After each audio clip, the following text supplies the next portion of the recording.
kabone nubwo ibikorwa by'ibiganiro bikomeje i Washington DC ndetse tunategereje rwose amasezerano y'amateka hagati y'igihugu cy'u Rwanda na leta ya Repubulika Iharanira Demokarasi ya Kongo. Aya ni amasezerano azashyirwaho umukono na nyakubahwa Perezida Paul Kagame na mugenzi we Tshisekedi Chilombo imbere ya Perezida Donald Trump muri White House. Ariko kandi nubwo turimo kugana mu nzira y'amahoro, ubwo nabwo ngarutse ku biganiro bya Qatar biri guhuza ihuriro rya Alliance Fleuve Congo n'ubutegetsi bw'ikinshasa cyangwa se u Rwanda na Kongo n'ubundi muri Qatar. Kabonero nubwo izi nzira zose zikomeje kugenda zishyirwamo imbaraga, leta ya Repubulika Iharanira Demokarasi ya Kongo isohoye itangazo twavuga ko ridatanga amahirwe cyangwa se ngo rikomeze gushyigikira ibyo biganiro, kuko nk'ubwo ngubwo mu minsi yashize twabagejejeho ibijyanye n'umuhanda Sake Masisi watangiye kubakwa na FCM 23 mu rwego rwo kugira ngo noneho boroshye ibijyanye n'imigenderanire hagati y'ibyo bice ndetse n'abaturage bongere kugira byibura umuhanda muzima mu mateka Repubulika Iharanira Demokarasi ya Kongo. Ibi ngibi Kinshasa babifashe nk'icyaha gikomeye, baravuga ko ibyo bikorwa ngo birimo birakorwa n'abanyarwanda ndetse ngo bigakorwa na company hano mu gihugu cy'u Rwanda yitwa Delta 2 Construction SARL. Ngiyi ni kompanyi cyangwa se societe yashinzwe mu mwaka wa 2008 ngo yandikwa mu gitabo cy'ubucuruzi bw'u Rwanda gifite nimero batangaje nza kugusomera. Si ibyo gusa, banavuze ibyaha bigera kuri za magana birimo gukorwa ngo n'ingabo z'u Rwanda, FCM 23 n'ibindi bitandukanye. Bavuze ko umutungo kamere wa Repubulika Iharanira Demokarasi ya Kongo gukomeje gusahurwa ku bwinshi, bagiye bavuga amatariki bimwe muri ibyo bikorwa byagiye biberaho n'ibirego bitandukanye. Ugiye gukomeza ukurikira ni mu itangazo ndaza kuba nkusomera, gusa wenda ngenekereje bimwe mu by'ingenzi mbere yuko wenda ninjira muri iri tangazo. Reka mbanze ngaruke kuri ibyo byaha.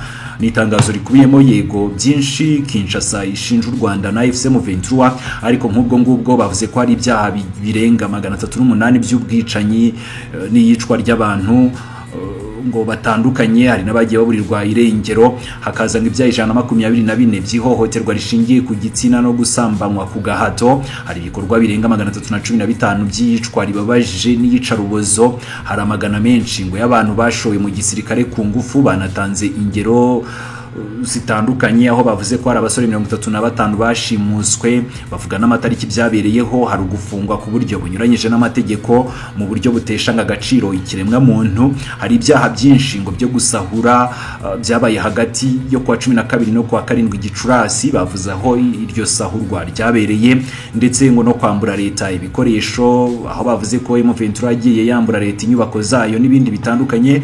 N'ibyaha ndetse n'ibindi birego bitandukanye Kinshasa yashinje ihuriro rya Alliance Fleuve Congo. Ndagira ngo ndeke gukomeza kwizimba mu magambo, ahubwo musomere iri tangazo risohowe na Minisiteri y'Umutekano w'imbere mu gihugu, wumve cyangwa se usobanukirwe neza ibyo bashinje iri huriro bahanganye mu burasirazuba bwa Repubulika Iharanira Demokarasi ya Kongo. Nk'uko rero bigaragara imbere yawe, iri tangazo ritangira rigira riti: Minisiteri y'ibikorwa ndetse n'umutekano, Minisitiri w'intebe wungirije. Itangazo ryemewe ry'ubutegetsi bahaye ziriya nimero nari buze gusubiramo. Bakomeza bagira bati: Minisiteri y'ubutegetsi bw'igihugu, umutekano, ivugururwa ry'inzego z'ibanze n'ibikorwa bishingiye ku muco iramenyesha rubanda ndetse n'amahanga ko igisirikare cy'u Rwanda hamwe n'inyeshyamba zacyo bakorana AFCM 23 ngo bakomeje ibikorwa byibasira ubusugire bw'ubutaka bwa Repubulika Iharanira Demokarasi ya Kongo. Ni ibikorwa ngo birimo kwica abantu, kurasa uko biboneye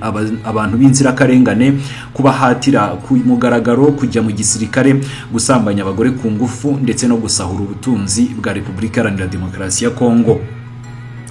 Muri iri tangazo rya leta ya Kinshasa bakomeje bagira bati: ibimenyetso bishya by'ibikorwa ni ibi bikurikira. Hari ibyaha birenga 308 by'ubwicanyi n'iyicwa ry'abantu mu buryo butandukanye. Hari ibyaha 124 by'ihohoterwa rishingiye ku gitsina. Hari ibyaha birenga 315 by'iyicarubozo. Hari amagana y'urubyiruko rwashowe ku ngufu mu gisirikare. Aha batanze urugero ngo ruheruka n'abasore 35 bajyanywe ku ngufu mu gisirikare ni mu karere ka Nyiragongo kwa 23 Mata 2025.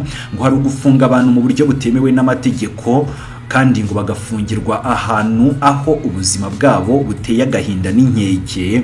Hari ugusahura ibintu byinshi hagati y'itariki 12 Mata ndetse n'iya 7 Gicurasi 2025 hari ukwambura leta inyubako n'ibikoresho byayo ndetse no kubisenya. Ibi byabaye mu ntara ya Kivu y'Epfo ni ku masite arenga 11 yose. Ibindi bikorwa byakozwe birimo guhindura inzego z'ubuyobozi cyangwa se ubutegetsi bwa gakondo ni mu bice by'ubuyobozi busanzwe ngo bwayoborwaga mu buryo bw'umuco ariko bwagiye buhindurwamo imijyi cyangwa se ibigo. Hari ugushyiraho ngo abayobozi mu buryo butemewe n'amategeko, harimo no gusimbuza abakuru b'imiryango gakondo n'abantu bafite uburenganzira bwabo bwa gakondo. Hari ukwica no gushimuta bamwe muri abo bayobozi. Urugero batanze hano ngo ni umukuru w'umurenge wa Rusayo ni mu karere ka Nyiragongo yitwa Janvier Kabumba Bangumya n'umuhungu we ngo bashimuswe n'ingabo za AFC M23 kuva ku itariki enye Mata 2025. ngo hari ukongera imbaraga z'ingabo cyangwa se gukomeza kongera abasirikare ba M23 AFC nkuko bakunda kubivuga n'ingabo z'u Rwanda. Iby'u Rwanda ruhakana inshuro zose ngo ni ku mirongo y'intambara, ngaho rero bagabye ibitero ku ngabo za leta ndetse no kurasa ahatuwe cyane ni mu turere twa Rubero, Rucuru na Masisi, aho ni muri Kivu y'Amajyaruguru, ndetse no mu karere ka Karehe, Kabare, Fizi na Warungu, aho ni muri Kivu y'Amajyepfo. Ibyo byose rero binyuranyije n'amasezerano yo guhagarika intambara.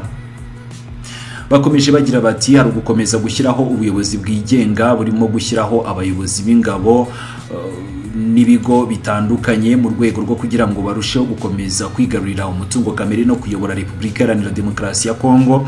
Ngo hari gukomeza gusahura umutungo kamere cyane cyane mu duce twa Rubaya, aho nk'ubwo ngubwo ngo ku itariki 2 Gicurasi 2025 ngo hatangijwe imirimo yo gusana umuhanda Sake Masisi, ngurimo urakorwa na sosiyete y'Abanyarwanda yitwa Delta 2 Construction SARL yashinzwe mu mwaka wa 2008 ikandikwa mu gitabo cy'ubucuruzi cy'u Rwanda gifite nimero 1074443139. Ati ibikorwa byose rero byiyongera ku byari byaratangajwe mbere kandi bigize ihonyorwa rikabije ry'amategeko mpuzamahanga, cyane cyane amasezerano agenga umuryango w'abibumbye no kuvuga UN Charter. Hari itegeko nshinga rigenga umuryango wa Afrika yunze ubumwe no kuvuga AU Constitutive Act. Hari umwanzuro w'2773 w'inama y'umutekano y'umuryango w'abibumbye.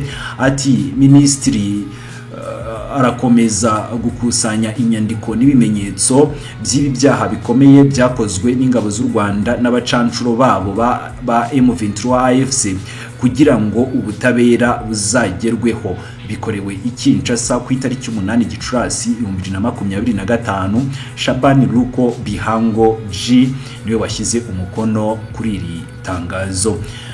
Nguko rero uko byifashe ngiri itangazo bashyize hanze, ni itangazo bashyize hanze mu gihe amahanga n'abaturage bo mu karere bose bari bategereje aho itangazo rikomeza gushyigikira amahoro agiye kugerwaho mu minsi iri imbere. Ariko kandi bongeye kumvikana n'ubundi bashinja u Rwanda ibirego bidafitiwe ibimenyetso, kubera ko nk'ubwo ngubwo inshuro zose u Rwanda rwahakanye ko rutabarizwa muri Repubulika Iharanira Demokarasi ya Kongo. Ariko nanone nk'uko bajyaga babigenza mbere y'uko bino biganiro bitangira, bongeye kumvikana bavugamo u Rwanda cyangwa se bakavugamo RDF, ni mu gihe bizwi neza ko u Rwanda inshuro zose rwabihakanye ibyo birego.